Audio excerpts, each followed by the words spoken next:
Assalamu alaikum everyone. I am Azan Ahmed and I am making today's video for the MDCAT aspirants on a very short notice because time limit जो है वो काफ़ी short है. Like you have only two months almost left for the test. और अब जबकि expected dates भी announce हो चुकी हैं या सामने आ चुकी हैं, तो एक हसल होता है दिमाग में, कन्फ्यूजन होती है कि क्या चीज़ कैसे होगी. और obviously it's a natural thing कि MDCAT एस्पिरेंट के दिमाग में काफ़ी चीज़ें साथ साथ चल रही होती हैं, कन्फ्यूजन भी होती है, कुछ लोग पजल होते हैं, कुछ लोग एंजाइटी होती है, कुछ लोगों को डेट्स कब आएंगी और हम लोगों का टेस्ट कब होगा और कैसे होगा. तो ये सारी चीज़ें हैं. तो I am just making this short quick video because I thought कि it is important to address you all and tell you some of the things that are important for you to know, जिनके बारे में आपको पता होना चाहिए. तो सबसे पहले हम लोग बात कर लेते हैं MDCAT की डेट के बारे में. एज़ यू नो कि एक्सपेक्टेड डेट्स जो हैं वो अगस्त, एंड ऑफ अगस्त में 27 अगस्त को है, और या फिर सितंबर में 7-8 सितंबर को है. तो अब आप लोगों के दिमाग में कन्फ्यूजन होगी कि हम लोग सितंबर की डेट को कंसिडर करें, अगस्त की डेट को कंसिडर करें और किसके हिसाब से चलें. तो मैं आपको दो चीज़ें यहाँ पर बताऊँगा. प्रोबेबल डेट जो है, आपको 80-90% चांसेस जो हैं वो आखिरी वाली डेट के होते हैं. लाइक 8 जो सितंबर वाली डेट है उसके चांसेस ज़्यादा हैं. 80-90% चांसेस हैं कि सितंबर में ही आपका टेस्ट होगा, बिकॉज अपर लिमिट जो होती है वो मोस्टली टेस्ट उसी डेट को लेते हैं, ताकि क्योंकि उनकी जो प्रिपरेशंस वगैरह या जो भी चीज़ें होती हैं वो तब तक वो कंप्लीट कर लेते हैं. लेकिन जब आप तैयारी करने के लिए बैठेंगे, whenever you are about to study, और आपने अपना स्केड्यूल बनाया, तो आप अपना स्केड्यूल बनाएंगे 27 अगस्त की डेट के मुताबिक. ठीक है, क्योंकि खुदा न खास्ता अल्लाह ना करे अगर आपका टेस्ट 8 सितंबर से 27 अगस्त में ले लेते हैं, या चलें 27 अगस्त ना भी हो, वो 2-3 सितंबर कर लेते हैं, 4 सितंबर कर लेते हैं, तो आपकी तैयारी प्रॉपर तरीके से होनी चाहिए. और आपको आखिर में जाके, मतलब आप लोग इतनी स्ट्रगल भी करें, इतना तैयारी भी करें, और 1-2 हफ्ते के गैप से आप अगर कुछ कोर्स रह जाता है और फिर आपको जो मेंटल एंजाइटी होती है और मेंटल जो डिप्रेशन होता है उसका शिकार ना होना पड़े. तो अपना जो आपका टारगेट है वो आपने 28 अगस्त, 27 अगस्त को ही रखना है. आपने ये सोचकर तैयारी अपनी करनी है कि आपका टेस्ट 28 अगस्त को है, 28 अगस्त को आपने जाके टेस्ट में बैठना है.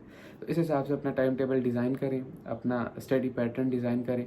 और फिर 27-28 को अगर टेस्ट नहीं होता तो आप उस दिन पे आप क्या करें, एक पास्ट पेपर सॉल्व करें, एक फुल FLP सॉल्व करें, और देखें, और उसी टाइम ड्यूरेशन के अंदर सॉल्व करें, और देखें कि आपके कितने मार्क्स आते हैं. अगर आपके कम मार्क्स आ रहे हैं और आप उसमें कुछ गलती कर रहे हैं, तो समझें आपको ये अल्लाह ताला की तरफ से एक मौका मिला है कि अभी आपके पास एक हफ़्ता है, और एक हफ़्ते में बैठकर आप अपनी वो तमाम गलतियाँ, तमाम आपकी जो फ्लॉज़ हैं, मिस्टेक्स हैं, उनको आप कर सकते हैं, ठीक कर सकते हैं.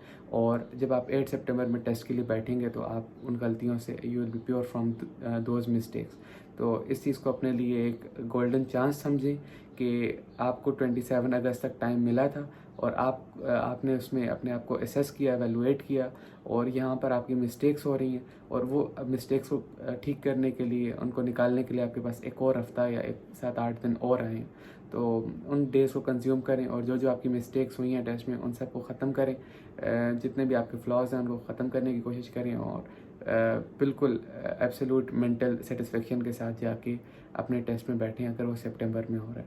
तो ये चीज़ यहाँ पर क्लियर हो जानी चाहिए कि आपने अपनी जो टेस्ट की प्रिपरेशन है वो आपने 28 अगस्त के हिसाब से ही तैयारी करनी है, और बाकी का टाइम आपने अपने लिए सप्लीमेंट्री समझना है, और उस टाइम को जो है कंज्यूम करके आपने जो अबव आफ्टर योर प्रिपरेशन जो मिस्टेक्स होती हैं, जो चीज़ें होती हैं, उनको ख़त्म करना है. दूसरी चीज़ जो कि सामने आई है वो ये है कि इस दफ़ा भी जो टेस्ट होगा वो probably KMU, not probably, obviously KMU conduct करेगा लाइक लास्ट ईयर. तो अब आप सबको भी पता है कि जिनको नहीं पता उनको मैं बता देता हूँ कि लास्ट ईयर जब KMU ने टेस्ट कंडक्ट किया था तो उसमें बहुत सारा इस तरह की चीज़ें थी, स्पेशली बायोलॉजी में, जो उन्होंने फेडरल से ली थी, जो कि KP टेक्स्ट बुक में नहीं थी. तो अब आपके लिए it is a time to work smart. आप इस तरह कर लें कि आप फेडरल को टच कर लें, फेडरल की बायो को टच कर लें, ताकि इन केस अगर उसमें से MCQs आते हैं तो, और मोस्ट कॉमनली कौन से चैप्टर्स में से आए थे, ब्रेन वाले चैप्टर्स में से, जिसमें आपका कोऑर्डिनेशन एंड कंट्रोल वाला चैप्टर है, उसमें से 2-3 MCQs आए थे। उसके अलावा लाइक सेकेंड ईयर के जो चैप्टर्स हैं उनमें से ज़्यादा MCQs जो थे वो फेडरल में से आए थे। तो आप उनको अच्छे तरीके से फेडरल से देख लें और तैयार कर लें और अपने साथ या तो KP टेक्स्ट बुक में लिख लें या शॉर्ट से नोट्स बना लें, ज़्यादा टाइम नहीं लगेगा। तो अब आपके लिए स्मार्ट मूव यही है कि आप KMU की जो पास्ट एक्सपीरियंस है उससे फ़ायदा उठाते हुए आप थोड़ा सा फेडरल को भी टच दें, स्पेशली बायो को, और अपनी तैयारी को उस हिसाब से करें जिस डिफ़िकल्टी लेवल के MCQ KMU ने लास्ट ईयर दिए थे, क्योंकि मोस्ट प्रोबेबल है कि जिस तरह के MCQ उन्होंने लास्ट ईयर दिए थे इस साल भी वो उसी तरह के MCQs देंगे। तीसरी बात, एज जिनके भी एग्ज़ाम्स हो चुके हैं, प्रैक्टिकल्स भी ऑलमोस्ट नियर अबाउट डेट्स पे हो जाएंगे, तो नाउ यू आर फ्री। ठीक है, you have like 12 hours in the day, 12 hours in the night, 24 hours हैं आपके पास, जिसमें आप फ्री हैं। आपको FSC एग्ज़ाम्स की टेंशन नहीं है, आपको रट्टा लगाने की टेंशन नहीं है, आपको पेपर्स देने की टेंशन नहीं है, अपनी राइटिंग की टेंशन नहीं है कि राइटिंग स्पीड मैंने तेज़ करनी है, अटैम्प्ट पे फोकस करना है, मैंने चीज़ों को याद करना है, मैंने टाइम लिमिट के अंदर चीज़ों को लिखना है। All you have to focus is now your MD-CAT। तो कोशिश करनी है कि इस टाइम को बिल्कुल भी ज़ाया नहीं करना। कुछ लोग होते हैं वो कॉलेज का टाइम, मतलब जो टाइम वो लोग FSC एग्ज़ाम्स को दे रहे थे, अब वही वाला टाइम वो जो है वो एन्जॉयमेंट में, थोड़ा बहुत अपने आप को रिलैक्स करने में कंज्यूम करेंगे, और बाकी जो जिस तरीके से वो FSC एग्ज़ाम्स के दौरान MD-CAT की प्रैक्टिस कर रहे थे वो अभी उसी पैटर्न पर MD-CAT की प्रैक्टिस करेंगे। तो अभी आपने बहुत स्मार्टली चलना है। जो आपका टाइम एग्ज़ाम्स में लग रहा था FSC में, उस टाइम को फुली कंज्यूम करना है और उस टाइम को यूटिलाइज़ करते हुए आपने MD-CAT की तैयारी करनी है, ना कि उस टाइम को वेस्ट करना है। तो जिन लोगों ने एकेडमी जाना है, आई वुड एडवाइस दैम कि वो अगर वो जाना चाह रहे हैं तो वो एकेडमी ज्वाइन कर लें, क्योंकि लेट एकेडमी ज्वाइन करने का फ़ायदा नहीं है, क्योंकि वो कोर्स को 2 महीने का 3 महीने का उनका कोर्स होता है, उसको उस स्पीड के साथ लेकर चलते हैं।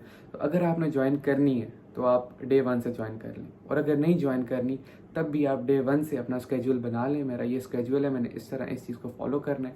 यहाँ पर कोई कन्फ्यूजन हो रही है, कोई प्रॉब्लम हो रहा है, तो लाजमी ऐसे जो लोग एकेडमी नहीं जा रहे उनके लिए ज़रूरी है कि वो एटलीस्ट किसी न किसी से थोड़ी बहुत गाइडेंस ले लें, चाहे वो आपका कोई सीनियर है, चाहे वो कोई आपका जानने वाला है। और अगर कोई भी इस तरह नहीं है, I will put my email address, आप मुझे भी ईमेल कर सकते हैं, and I would also try to answer your queries as much as it is possible for me. तो आप लोगों ने गाइडेंस थोड़ी बहुत आपको होनी चाहिए। जो लोग एकेडमी जा रहे हैं it's good and like because उनको एकेडमी में काफ़ी हद तक चीज़ें पता चल जाती हैं, और जो लोग नहीं जा रहे at least have some contacts with your friends, ताकि आपको आइडिया हो कि क्या चीज़ें कैसे हो रही हैं। लाइक अगर आप आंखों पे पट्टी बांध के बस तैयारी करने अंधे हाफिज़ की तरह पढ़ने लग जाएंगे और आपको पता ही नहीं होगा लाइक व्हाट इज़ हैपनिंग। अब जैसे कोर्स चेंज हुआ है, नहीं हुआ, एग्ज़ाम कौन कंडक्ट कर रहा है, पास पेपर्स कौन कौन से हैं, तो थोड़ा बहुत आपको प्रोब करना पड़ेगा, आपको थोड़ा सा इसमें एक्स्ट्रा एफर्ट डालनी पड़ेगी। लेकिन इस सब में भी ख्याल करना है कि आपका टाइम वेस्ट ना हो और आप मैक्सिमम अपना टाइम जो है स्टडी को दे सकें। तो जिन लोगों ने एकेडमी जाना है, do join academy from the first day. और जिन लोगों ने एकेडमी नहीं जाना, जिन लोगों ने घर में पढ़ना है या ऑनलाइन पढ़ना है या किसी भी और सोर्स से पढ़ना है, तो वो लोग भी अपना एक प्रॉपर टाइम टेबल बना लें, उस टाइम टेबल को फॉलो करें और अपनी तैयारी करें। और and further I will be making videos regarding your MD-CAT, because I think this time is really important and crucial for you.